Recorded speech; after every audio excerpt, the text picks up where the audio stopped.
Welcome to Monk's Temple. Find a comfortable position, wherever you are. Let your eyes soften, or close them gently if you wish. Feel the weight of your body being held, supported by the chair, the floor, the earth beneath you.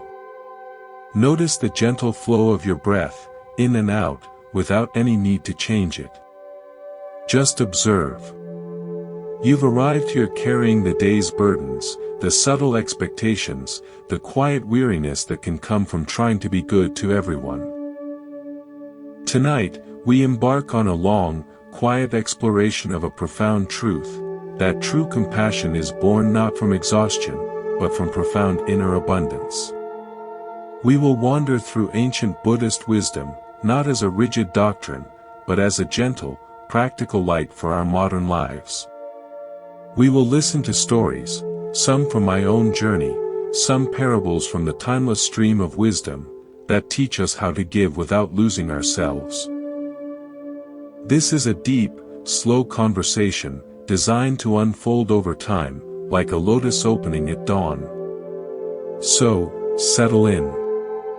Let go of any urgency. You are safe here. You are welcome here. Let me begin with a story from my early days of seeking. I was living in a small, sparse room, trying very hard to be a good student of life. A friend was going through a severe crisis. For months, I was his constant support, late-night talks, helping with errands, offering every ounce of my emotional energy. I neglected my own studies, my own quiet time, even my health. I believed this was the ultimate practice of compassion. One afternoon, utterly drained, I went for a walk in a winter garden. I saw a fountain, frozen solid. The water had tried to flow so generously in the cold that it had become trapped, immobile, lifeless. It could no longer give drink to the birds, or music to the air. It was simply a block of ice. In that moment, I saw myself. My compassion, offered without wisdom or self-regard, had frozen me. I had become incapable of genuine, fluid kindness. Buddhism teaches us about the middle way, the path between extremes. It was not my friend's crisis that was the problem, it was my belief that helping required my own dissolution. True giving must flow from a source that remains liquid, warm, and alive. That frozen fountain was my first silent teacher in the art of sustainable kindness. This brings us to a core principle, which we might call the architecture of inner peace. In Buddhist psychology, much of our suffering, or dukkha, arises from tanha, craving or clinging. We often cling to an identity, I am the helpful one, I am the rock for others. We also cling to expectations of how others should respond to our help. We build a fragile palace of self-worth on the shifting sands of others' gratitude. When that gratitude is absent, or when demands increase, the palace trembles. The wisdom here is to build our home on the bedrock of our own conscious action, our karma. Our worth is inherent, not transactional. Think of yourself as a mountain. People may come to mine your resources, to admire your view, to seek shelter in your forests. But the mountain does not crumble when miners leave, or feel flattered when admirers arrive. It simply is. Its stability is its own. Your acts of kindness should be like trees growing on that mountainside, natural, rooted in your values, offering shade and fruit, but not diminishing the mountain itself. When you give, practice giving for the sake of the action itself. Feel the rightness of the generous impulse, and then release the outcome.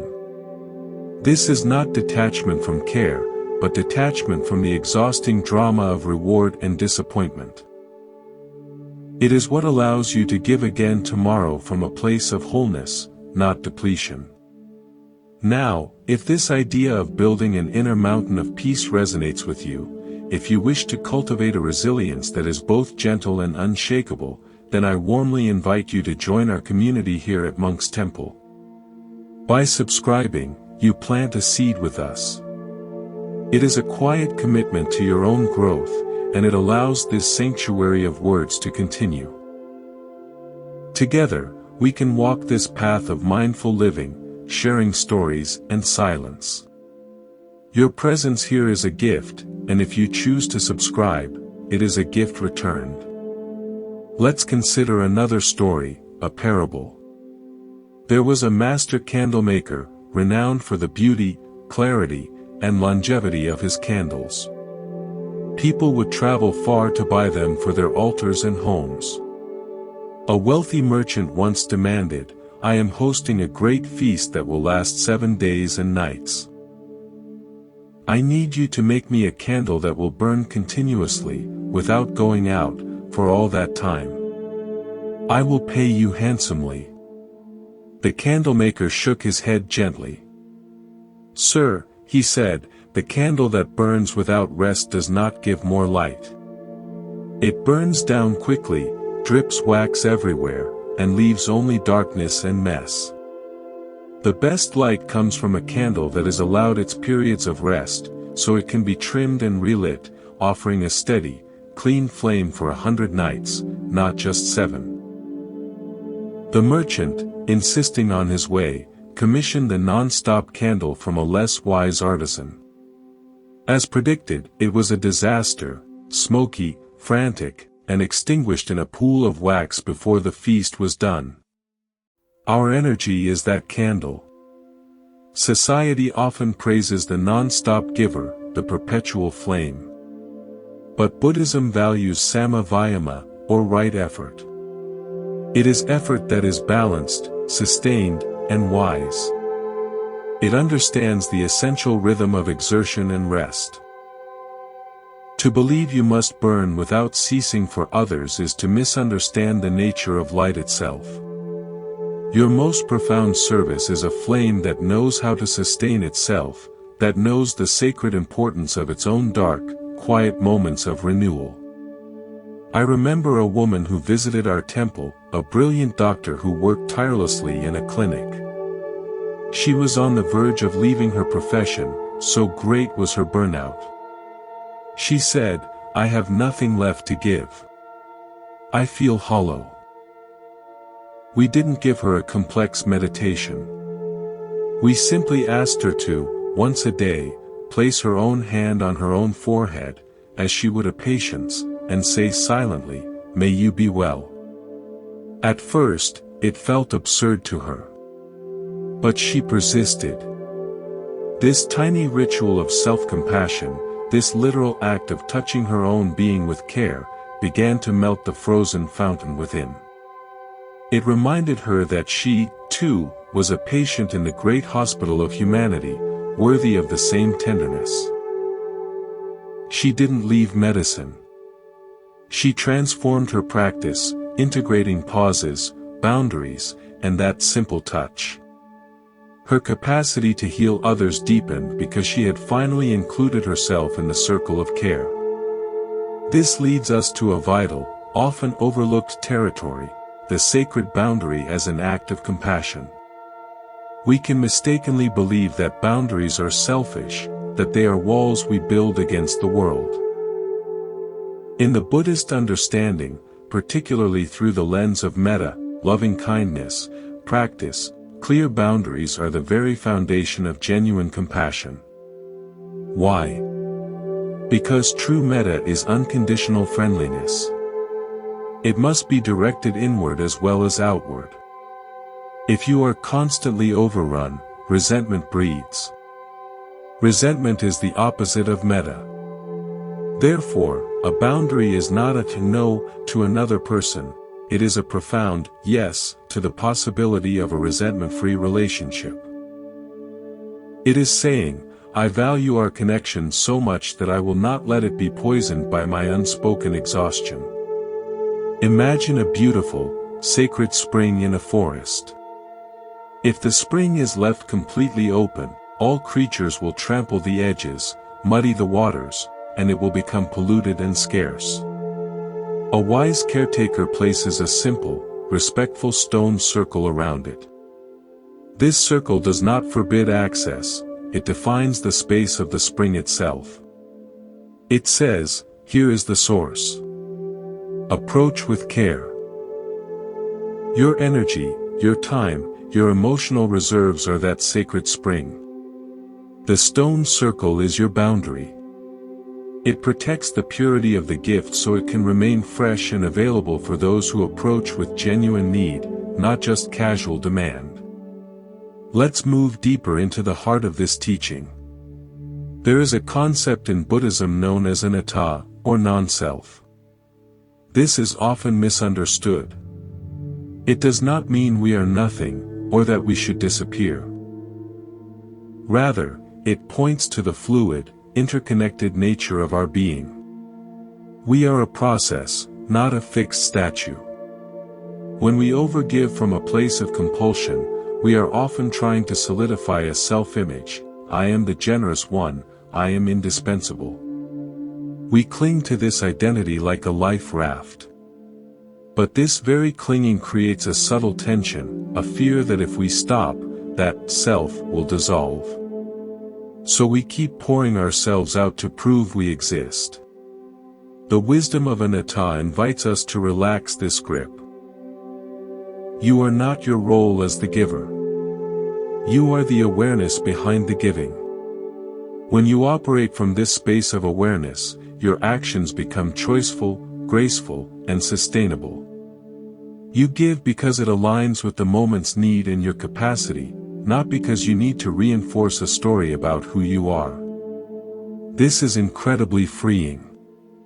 It means you can say no without your entire identity crumbling. You are not a bad person.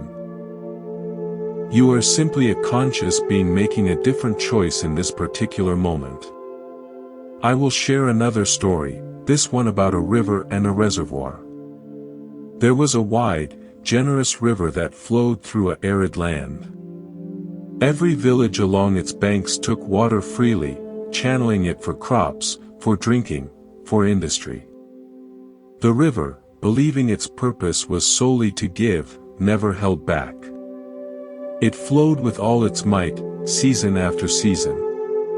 Over time, the villagers' demands grew. They diverted more channels, built larger mills. The riverbed began to widen and shallow. In the dry season, it became a pathetic trickle, then a chain of muddy puddles. All the villages suffered. A wise hydrologist arrived and said, the river's generosity was its downfall because it forgot it was also part of a system. It needs a source, a place where it is replenished. He helped them build a simple reservoir upstream, not to hoard water, but to ensure a steady, regulated flow throughout the year. The river, learning to receive and hold water for itself, ultimately became a far more reliable and life-giving friend to all the villages. Your spirit is that river. The reservoir is your practice of self-care, your boundaries, your silent moments of replenishment. Without it, you will inevitably run dry, and those who depend on the trickle of your exhausted spirit will suffer with you. Buddhism teaches us about dependent origination. Everything is interconnected. Your well-being is not separate from the well-being you can offer others. They are part of the same system. Filling your own reservoir is not selfish, it is the first and most essential step in the ecology of lasting kindness. Now, let's speak of a subtle trap, the magnetism of the wound. This is a powerful concept. We often attract relationships that mirror our inner state. If you carry a hidden belief that your worth is tied to being needed, you will, like a magnet, draw people who have a bottomless need to be taken care of. It is a perfect, painful fit. Your unconscious pattern meets theirs. Buddhism encourages us to shine the light of mindfulness, sati, on these patterns. Why do I feel most like myself when I am solving someone else's crisis? What old wound am I trying to bandage by bandaging others? This is not about blaming yourself or others. It is about bringing compassionate awareness to the dynamic. When you begin to heal the core wound, the feeling of unworthiness unless you are serving, your energy signature shifts. You will naturally find that the chronically needy, the users, the emotional vampires, begin to fall away.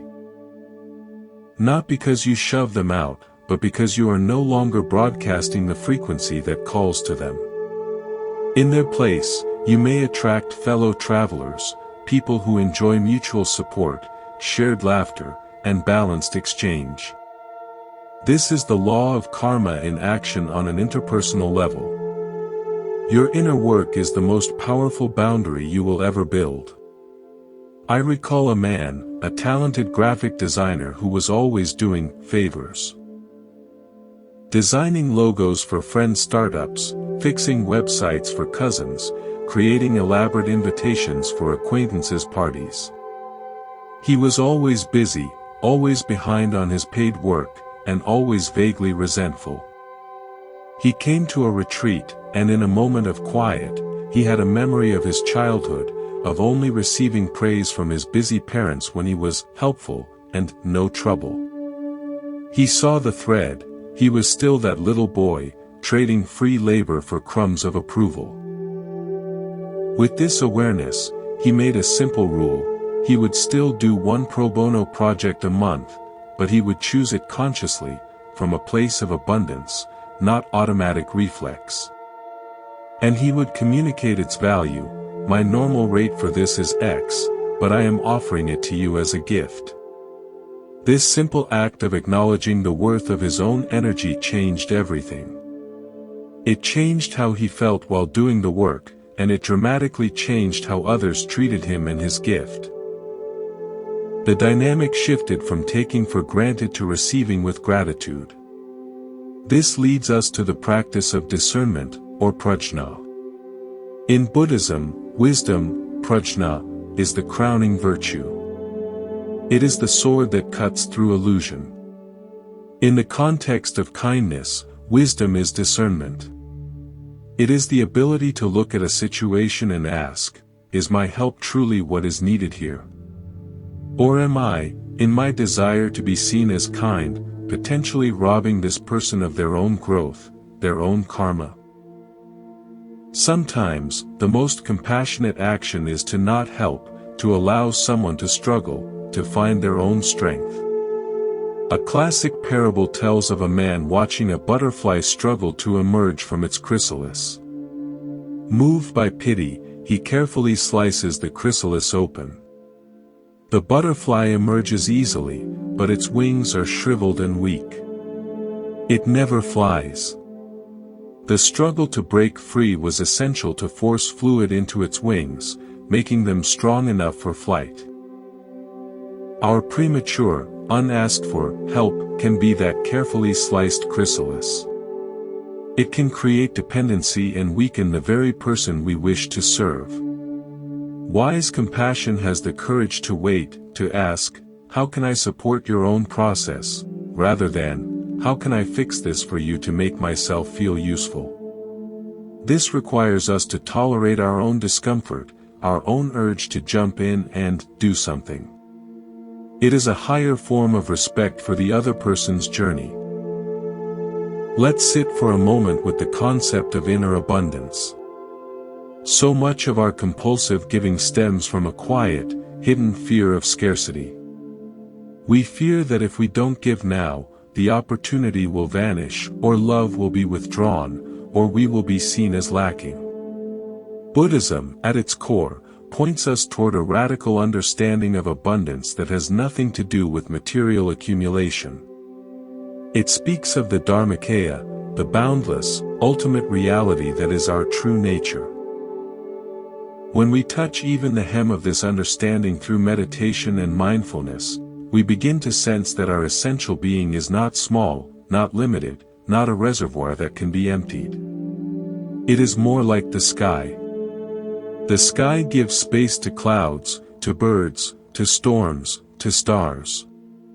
It holds everything without being diminished, without being stained, without being used up. Your true nature is that sky. Your acts of kindness are the weather that moves through it. Sometimes sunny and calm, sometimes generously rainy. But the sky remains, vast and intact. The problem arises when we identify solely with the weather. I am the rainmaker, I am the stormbringer, and forget the boundless sky that we are. When you feel depleted, it is a sign you have lost connection with the sky and are identified only with the passing cloud that has just poured itself out. The practice is to return, again and again, to that sense of inner spaciousness. Before you say yes, pause. Breathe into the vastness behind your eyes. Feel that you are not just the giver, but the space in which the impulse to give arises. From this place, your giving is not an expenditure, but an expression of plenitude. It leaves you not empty, but connected to the source. I think of a story about an ancient bell in a forgotten temple. The bell was so beloved for its rich, deep tone that pilgrims would come from miles just to hear it. The temple keeper, wanting to share the beautiful sound, rang it constantly from dawn until dusk. After a year of this, the bell's sound grew dull, flat, and metallic. A master bellmaker visited and, after listening, said, "The bronze has grown tired. Its spirit is fatigued.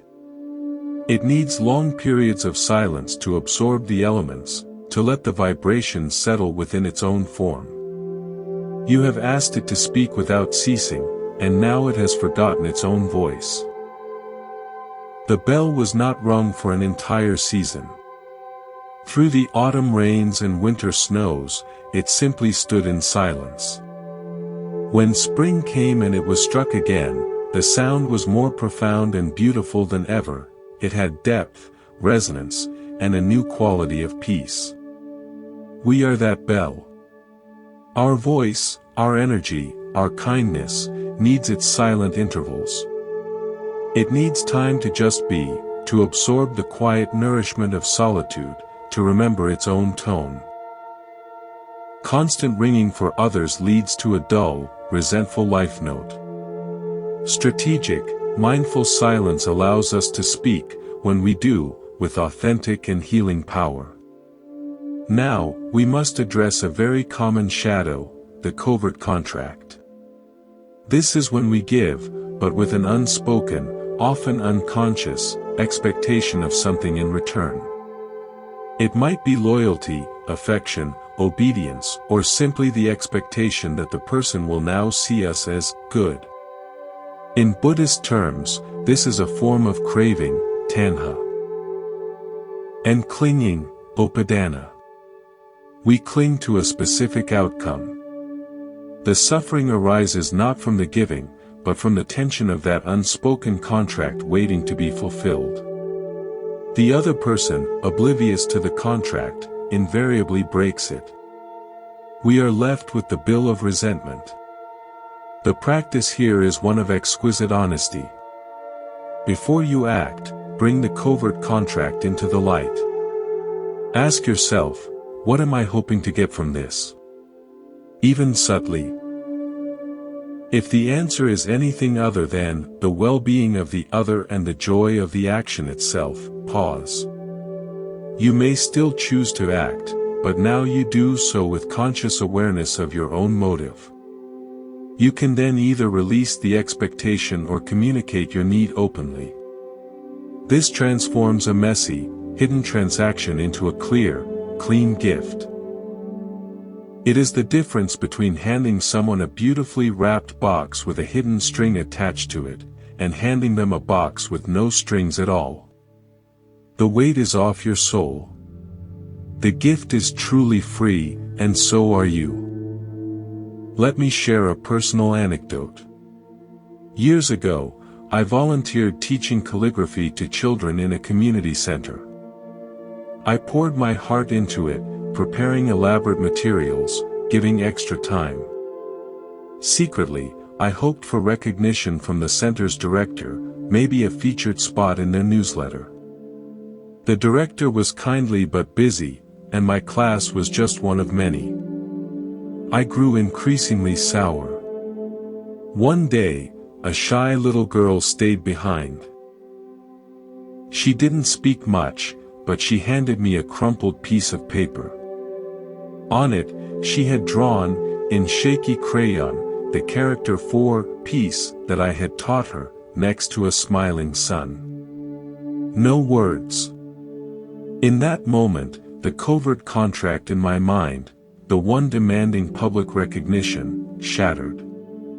The pure, wordless gift of her drawing was the real return, the only one that mattered.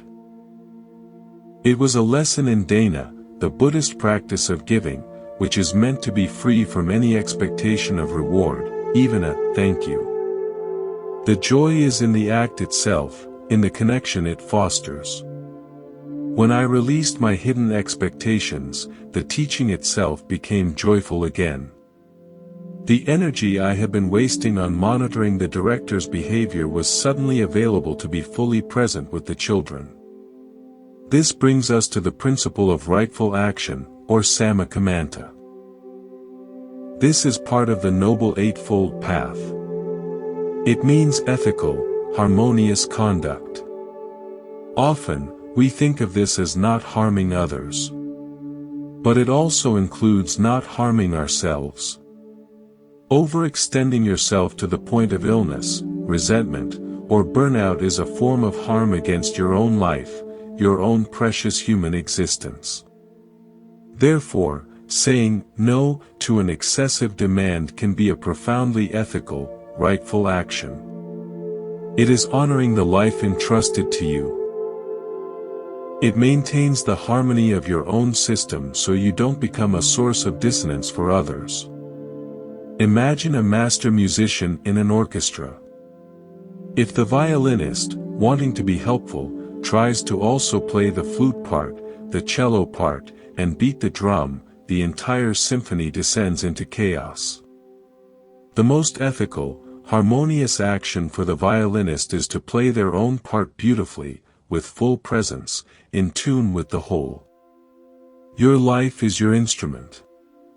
Your part is unique. Playing everyone else's part doesn't help the symphony, it creates noise. Rightful action is knowing your part, respecting its limits, and playing it with all your heart. That in itself is a magnificent gift to the collective. Consider now the gentle, often misunderstood, power of energetic integrity. In the subtle teachings that flow through Buddhist practice, there is an awareness that we are not just physical bodies exchanging favors, but fields of energy interacting. Every time you say yes, when your entire being whispers no, you create a small tear in your energetic field. You leak vitality. Conversely, when you align your actions with your inner truth, you reinforce your integrity, you become coherent, solid, like a well-tuned instrument that resonates clearly. This isn't mystical speculation. You feel it physically as that drained, heavy sensation after people-pleasing, versus the light, upright feeling of having acted with authenticity. Buddhism guides us towards samma ajiva, right livelihood, which extends beyond profession to how we make our way in all interactions. Are we earning approval, safety, or love by spending our energy falsely? That is a faulty livelihood. Right livelihood in relationships means our emotional and energetic expenditure is truthful, sustainable, and aligned with our deepest values. It means we are not internally bankrupting ourselves for a currency that holds no real value. Protect your energy not as a miser hoards gold, but as a gardener protects a rare seed, with reverence for its potential to become something beautiful, something that can genuinely feed others when it has grown strong. Let me tell you a story about two wells in a village. The first well, in the village square, had no bucket, no rope, no cover. Anyone could come at any hour and draw water directly with their own jars. It was immensely popular. Soon, people came not only for drinking water but to wash clothes, bathe animals, and dump waste. The well became muddy, polluted, and eventually dried up from overuse. The second well was in a quiet garden, tended by a keeper. It had a clean bucket on a rope, a stone rim to keep debris out, and a schedule. The keeper ensured it was used respectfully, and he always allowed the well time to replenish from the deep aquifer below. This well provided clear, sweet water for generations. Our hearts are like these wells. Unlimited, unguarded access leads to depletion and pollution. A tender, respectful stewardship, a schedule, a bucket, a stone rim of boundaries, ensures the water remains pure and the source sustainable. The villagers at the first well didn't mean to destroy it, they simply took what was openly available without understanding the system. It is not only okay but essential to be the keeper of your own well. This is an act of love for all who will ever drink from it. We must also speak of the mirror of relationships. The people who surround you are a reflection of the agreements you have made with yourself. If you have an agreement that says, "My value is in my utility," you will attract those who value you only for what you can do. If your internal agreement shifts to, "My value is inherent in my being," your circle will subtly shift. Those who cannot meet this new frequency will naturally drift, making space for those who can. This is not about blaming others or casting them out. It is about recognizing the powerful law of resonance. In the stillness of meditation, we have the chance to examine these internal agreements. Who do I believe I am? What do I believe I deserve? Your external world is patiently, faithfully, showing you the answers. When you change the answers within, the reflection must change. It is a slow, organic process, like a garden responding to a change in seasons.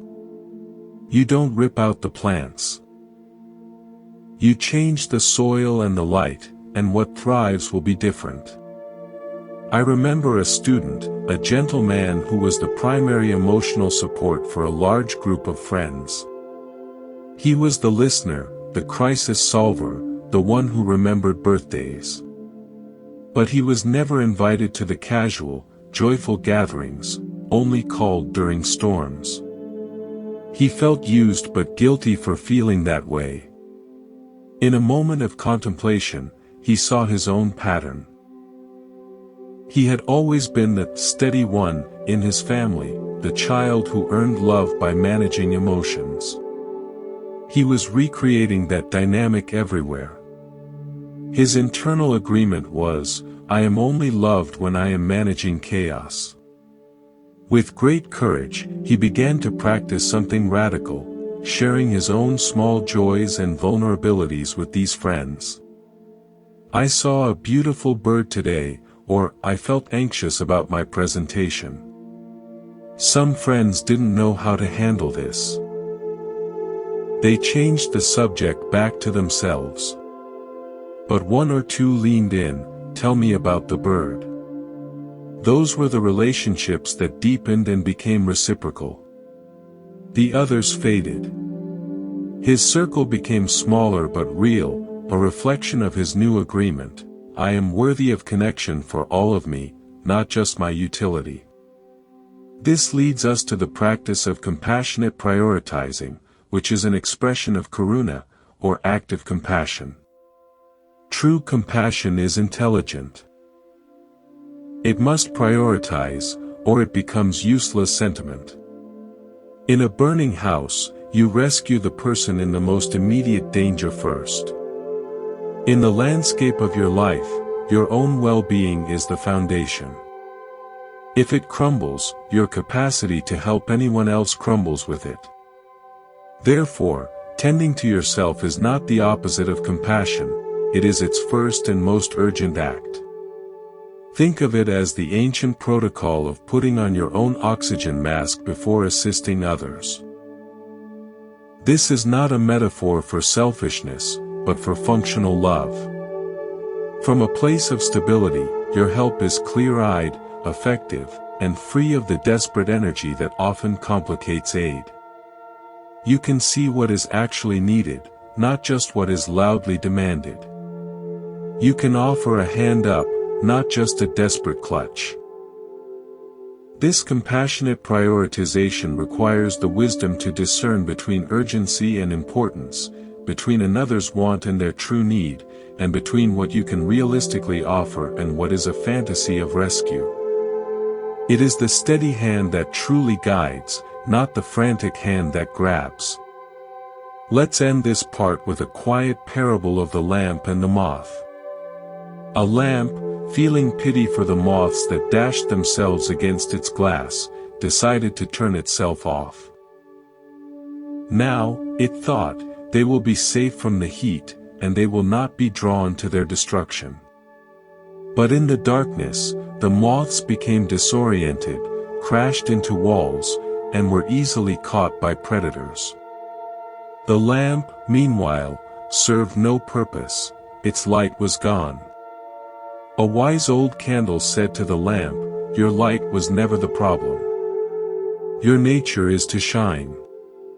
The moth's nature is to seek light.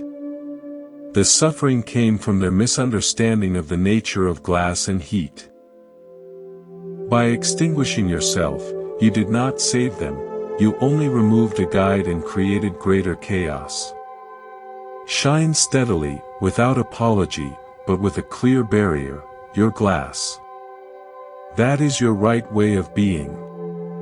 We are so often that lamp, thinking the solution to others' compulsive behaviors is to dim our own light, to make ourselves smaller. But our light is needed.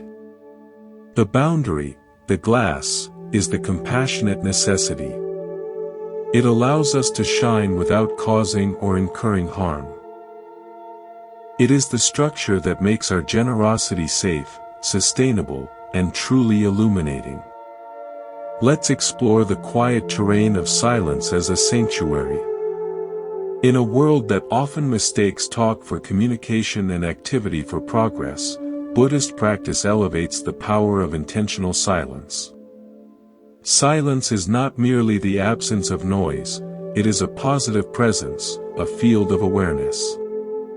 When we are perpetually giving out, our time, our advice, our labor, we are in constant output mode.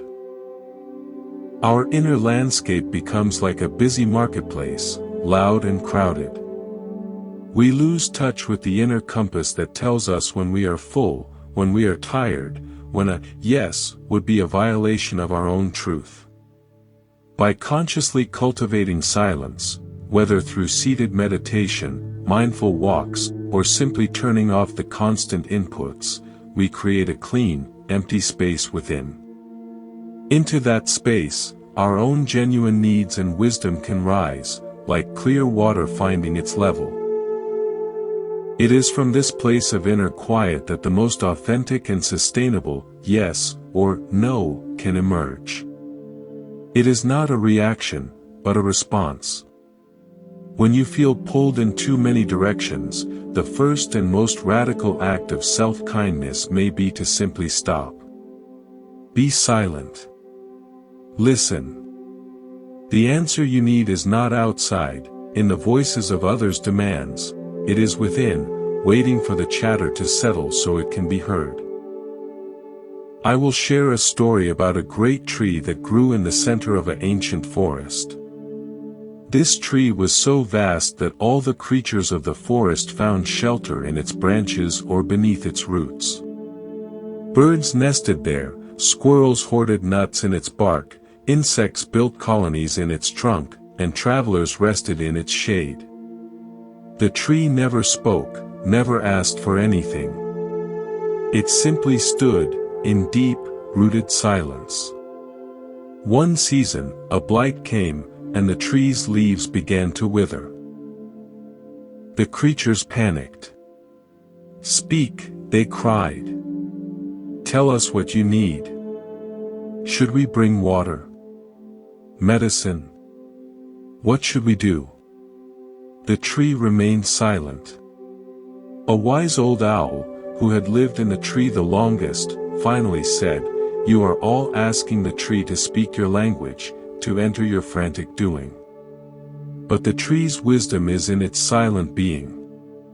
Its need is not for you to do something to it. Its need is for you to stop, to be still with it, to listen to the silence from which it draws its strength. Your constant chatter and panic are a weight upon its roots." The creatures fell quiet. They sat in the stillness around the great tree. And in that shared silence, they understood. They cleared the dead brush from its base, allowing the rain to reach its roots more easily, and they simply held a peaceful vigil. The next season, the tree flourished again, greener than before. Your spirit is that tree. Often, what you need is not another task, another solution from the outside, but for the frantic voices, both external and internal, to cease, so you can reconnect with your own silent, healing presence. Now, we must gently confront the illusion of indispensability. This is a subtle trap for the kind-hearted. We start to believe, if I don't do it, it won't get done, or, they can't manage without me. This is a form of spiritual pride, a thickening of the sense of self. Buddhism reminds us of impermanence, anicca, and interconnectedness. No one is truly indispensable in the eternal flow of cause and effect. The world adjusts. Others find their own strength. Your role is a temporary confluence of conditions. Clinging to the belief that you are the sole pillar holding something up is a heavy burden to bear and often denies others their own growth. It can also be a way of avoiding your own fears of irrelevance.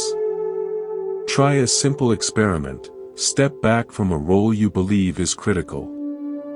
Do it mindfully, with clear communication, not as a test or a punishment, but as an act of trust, trust in the process, trust in others, trust in life itself. You will likely find that the sky does not fall. Things reorganize. This is not a lesson in your unimportance, but a lesson in the resilient, adaptive nature of life.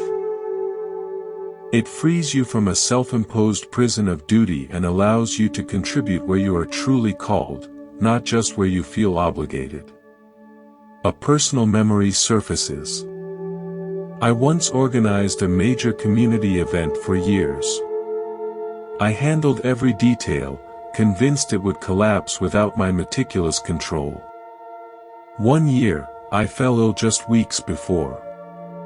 I had to delegate everything, fearing the worst. The event happened.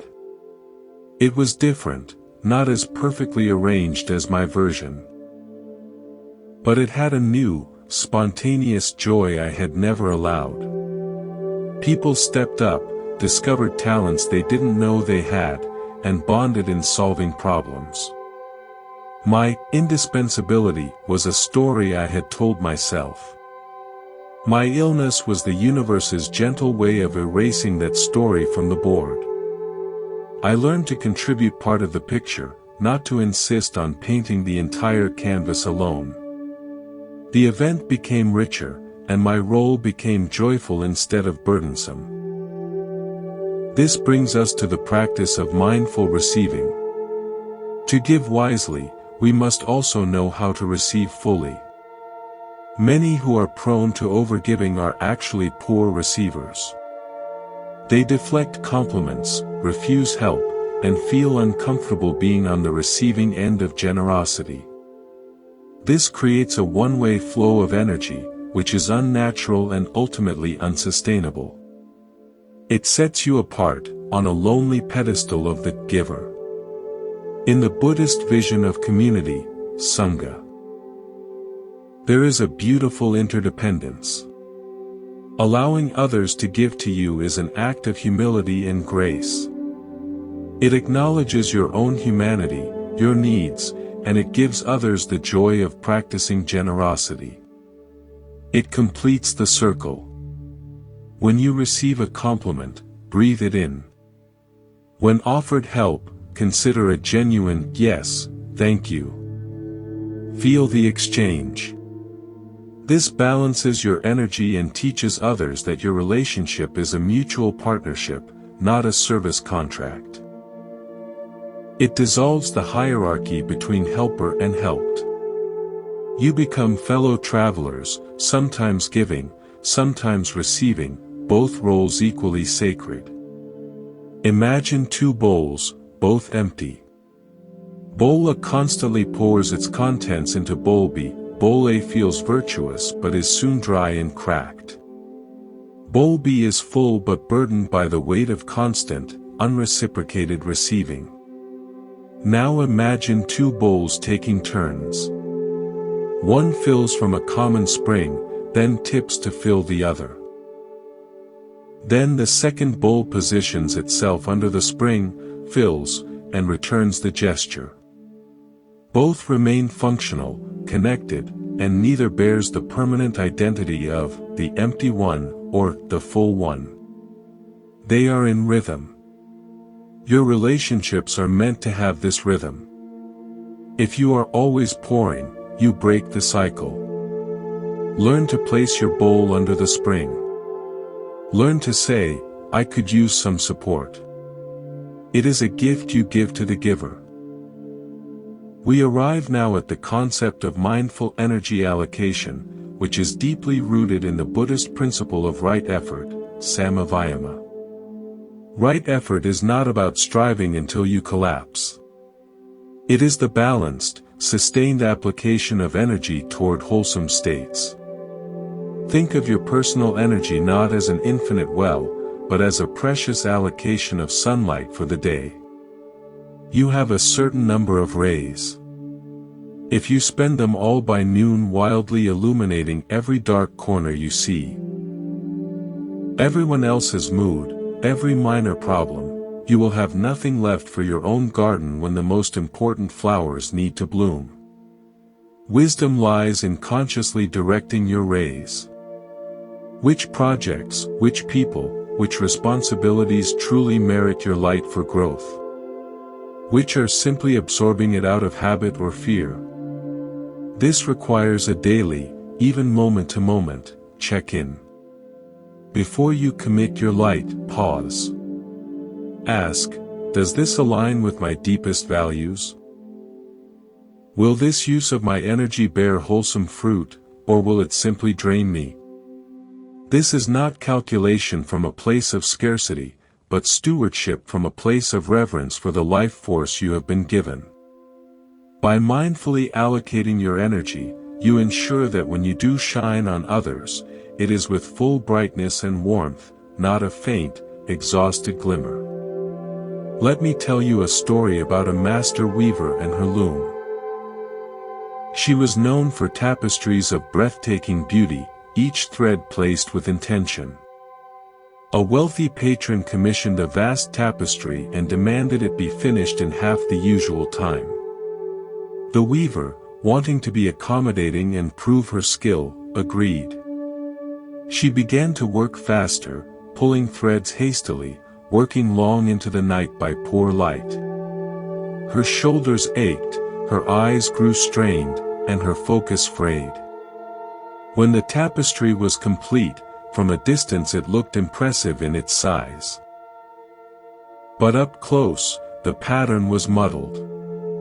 Threads were loose, the tension was uneven, and the colors bled where they shouldn't. The core beauty was lost in the rush. The patron was disappointed. The weaver was ashamed. She had traded the integrity of her craft for the illusion of generous speed. She learned a hard lesson: true generosity with your gifts requires respecting their natural rhythm and your own necessary conditions. You cannot rush a masterpiece, and you cannot rush a life of genuine kindness. Both require the patience to work at the right pace, with full attention, preserving the quality of the thread, your energy, above all. Sometimes, the most generous thing you can do for someone expecting a quick, shoddy tapestry is to say, "I cannot do my best work in that time. To honor you and my craft, I need a little longer." That honesty preserves the beauty of both the gift and the giver. Now, let's contemplate the anchor of inner validation.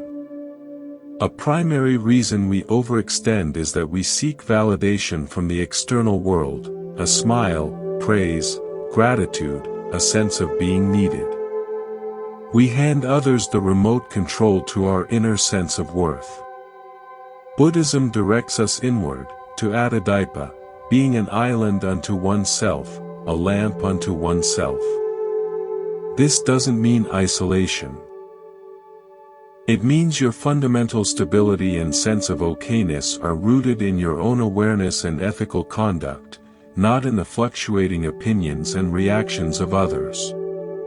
Imagine you are a deep-rooted tree. The validation you seek is like decorations hung on your branches by passers-by, some pretty, some garish. If your sense of self is tied to those decorations, you will be at the mercy of every gust of wind and every person's whim. But if your sense of self is the solid, silent trunk and the deep-reaching roots, the decorations may come and go. You appreciate their beauty when they appear, but you do not wither when they are removed. Your worth was never in them. Cultivate the practice of validating yourself. At the end of the day, acknowledge your own efforts. Thank yourself for your patience. Recognize your own growth. This internal source of affirmation slowly loosens the desperate grip that makes you say yes to everything, hoping the next thank you will finally make you feel enough. I recall a time I volunteered in a soup kitchen, driven by a desire to be a good person. I worked tirelessly, but I was secretly keeping score of the gratitude I received. Some guests were warmly thankful, others, lost in their own pain, were curt or silent. My mood swung with their responses. One rainy evening, an elderly man finished his meal, looked at me not with a smile, but with a simple, weary nod. It was not the validation I was seeking. But in that moment, a shift happened. I saw him not as a source of my needed thank you, but as a fellow human being, dry and fed for a moment in the rain. The service became about him, not about me. The validation I had been seeking externally suddenly appeared within, as a quiet, solid feeling of rightness. I was no longer a beggar for praise, I was a participant in a moment of shared humanity. My energy changed, and the work stopped being draining. It became nourishing. The external validation became irrelevant. This leads us to the principle of skillful means, or upaya. This is a profound Mahayana Buddhist concept. It is the wisdom to adapt your teaching, your help, your very expression of compassion to fit the capacity and needs of the situation. A blanket, one size fits all, yes, is not skillful means. It can be as unhelpful as a blanket, no. Skillful means is discerning. It might mean offering resources instead of direct help. It might mean listening instead of solving. It might mean saying, not now, but I can next week, or I can't do that, but I know someone who can. It treats each situation as unique. It respects the individuality of the other person and yourself. You are not a machine dispensing a standard kindness coin. You are an artist of compassion, choosing the right brush, the right color, the right stroke for this particular moment on the canvas. This requires presence, creativity, and the willingness to sometimes withhold the obvious action in favor of the truly helpful one. It elevates kindness from an automatic reflex to a conscious art. Imagine a doctor with only one medicine, a very strong antibiotic. For a bacterial infection, it is a miracle. For a viral infection, it is useless. For a broken bone, it is irrelevant. For someone dehydrated, it is harmful. Giving it to every patient because it's a good medicine and I'm being generous would be malpractice. Skillful means is knowing the entire pharmacy, understanding the diagnosis, and prescribing what is actually healing. Your kindness is your pharmacy. Your wisdom is your diagnosis. Use them together. Let us now turn our attention to the ecology of compassion. In nature, no element exists solely to serve another. The river does not flow for the benefit of the reed, the sun does not shine for the sake of the flower. They perform their natural functions, and in doing so, a complex, interdependent web of life is sustained. Your compassion is an element within your own human ecosystem. When it flows naturally from a place of wholeness, it nourishes the world around you without you having to target it. But when you force it, when you redirect all your resources to one specific area, you can create a desert elsewhere, in your health, your other relationships, your inner peace. Buddhist teachings on dependent origination show us that everything arises in relation to everything else. Your well-being is connected to the well-being you offer. To damage your own ground in the process of tending another's is to misunderstand the system. True compassion is ecological. It considers the whole. It asks, if I give this, what is the cost to the rest of my life's landscape? Will this create a sustainable balance or a toxic depletion? This is not selfish, it is systemic intelligence. It ensures that the spring of your kindness does not run dry, that the soil of your spirit remains fertile for seasons to come. I will share a story about a village built around a central, ancient tree. The tree provided shade, held the soil, and was home to birds that ate insects. The villagers loved the tree. One family, wanting to show special devotion, decided to water it every day with the purest water from their own cistern. They did this with great love. But they watered too much, and only at the base of the trunk. Over time, the roots grew lazy and shallow, seeking only this easy, daily gift. When a drought came and the family could no longer spare the water, the tree's roots were too shallow to reach the deep groundwater. The tree began to sicken. The villagers realized that their love, though sincere, had made the tree dependent on a single, unsustainable source. The wiser practice would have been to trust the tree's own deep roots, to protect the wider watershed, and perhaps to water it only in times of extreme need. Our relationships can be like this. Sometimes, our overkindness, our daily, intense pouring of attention and resources, creates a dependency that weakens the other person's own roots. It interrupts their natural capacity to seek deeper sources of strength within themselves and their broader community.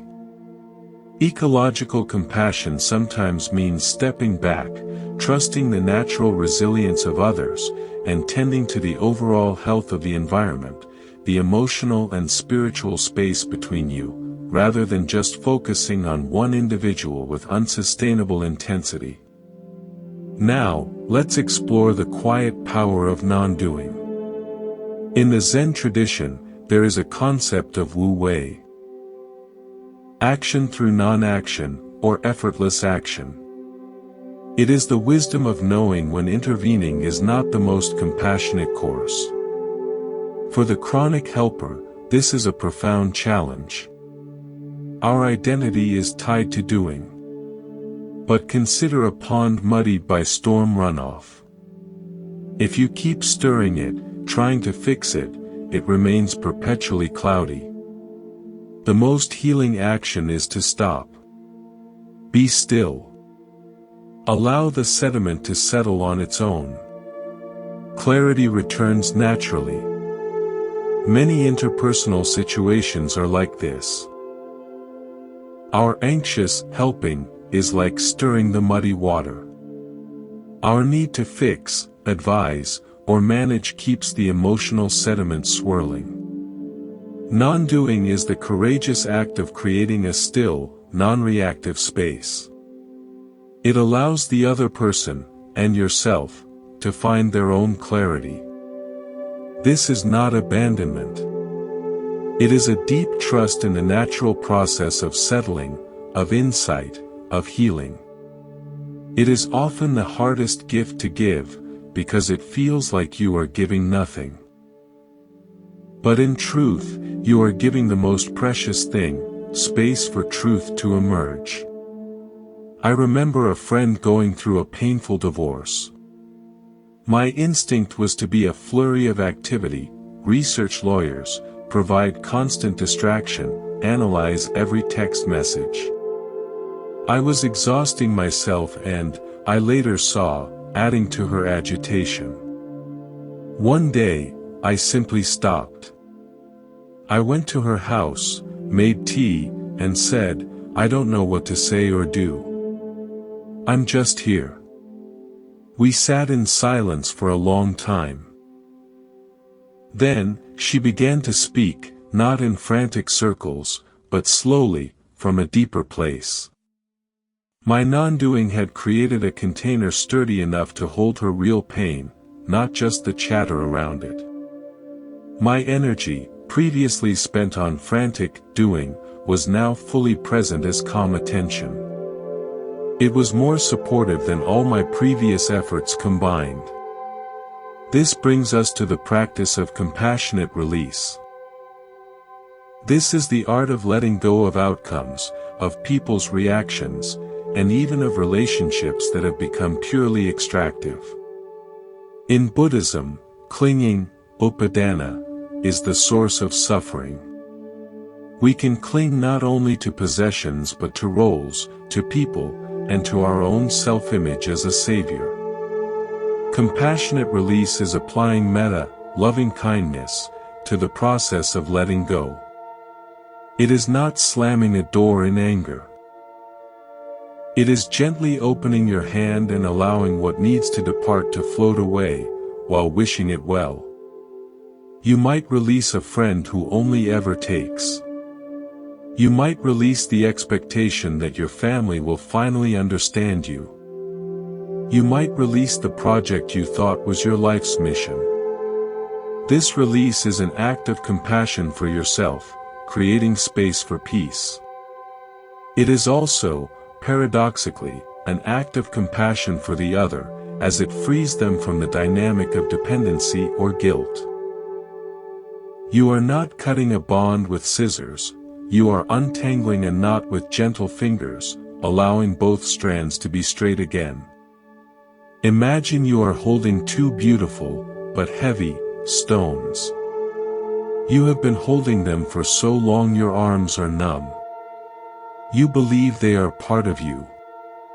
Compassionate release is the moment you look at them with gratitude for the lessons they carried, then kneel and place them softly on the earth. You straighten up. Your arms are light. The sky seems larger. The stones are still there, part of the landscape, but they are no longer a burden you carry.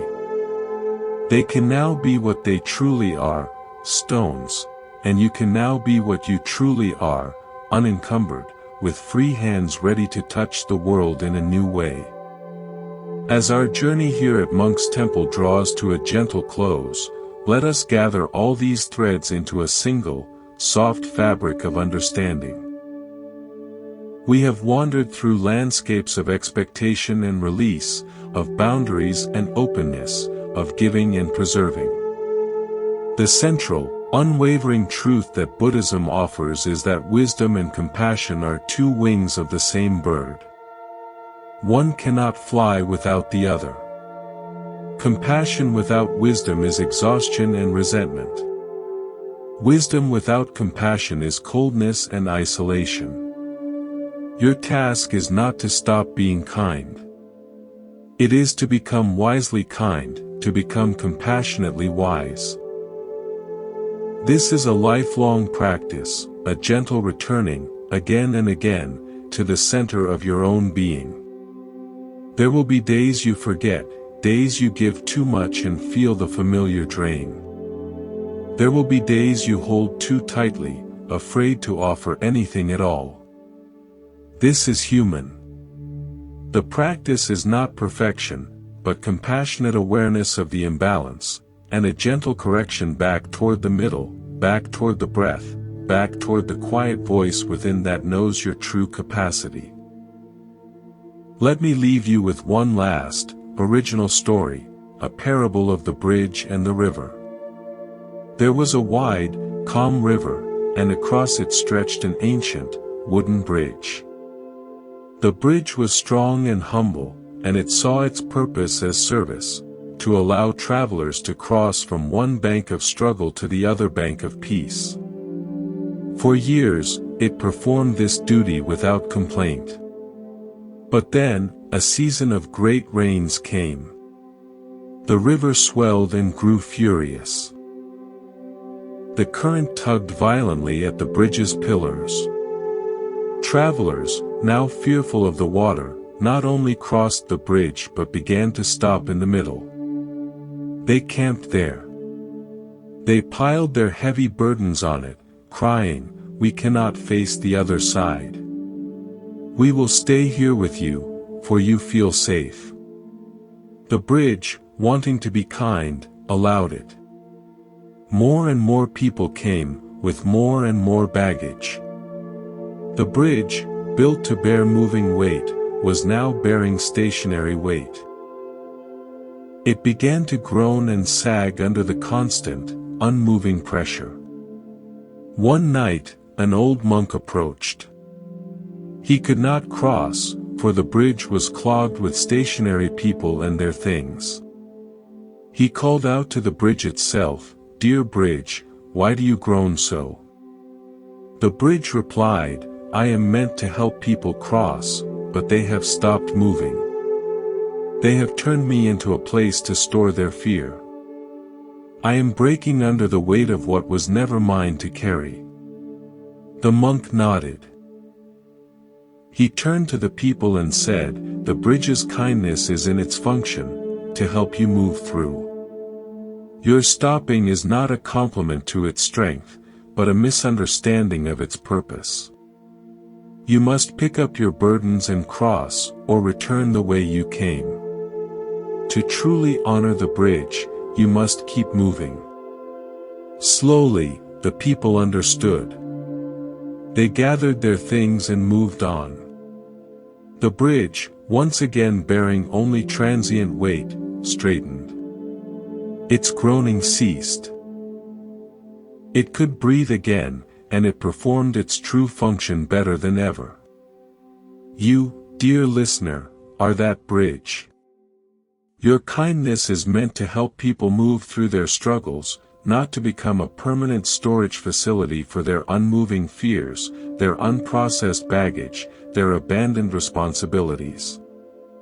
Your purpose is to facilitate movement, growth, and crossing.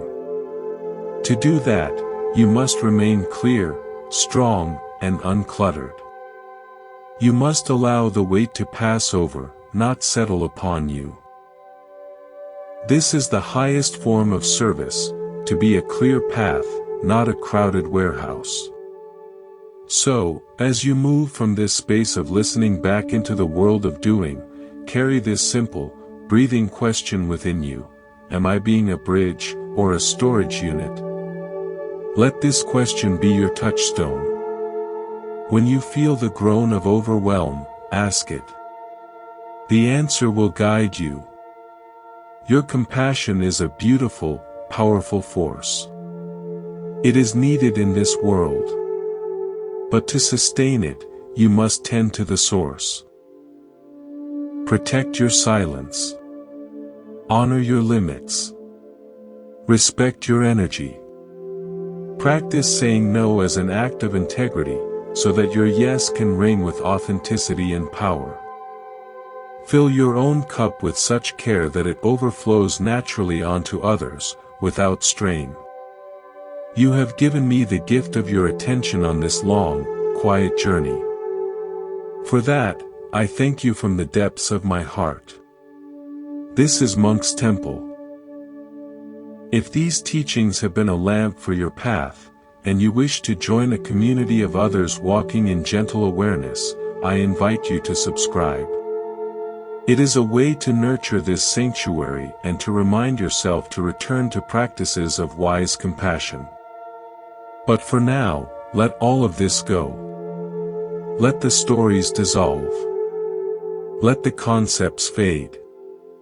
Feel the rise and fall of your chest. The in-breath, receiving. The out-breath, releasing. In this simple rhythm, you will find everything you need. You are already whole. You are already enough. Rest in that knowing. Good night, and be at peace.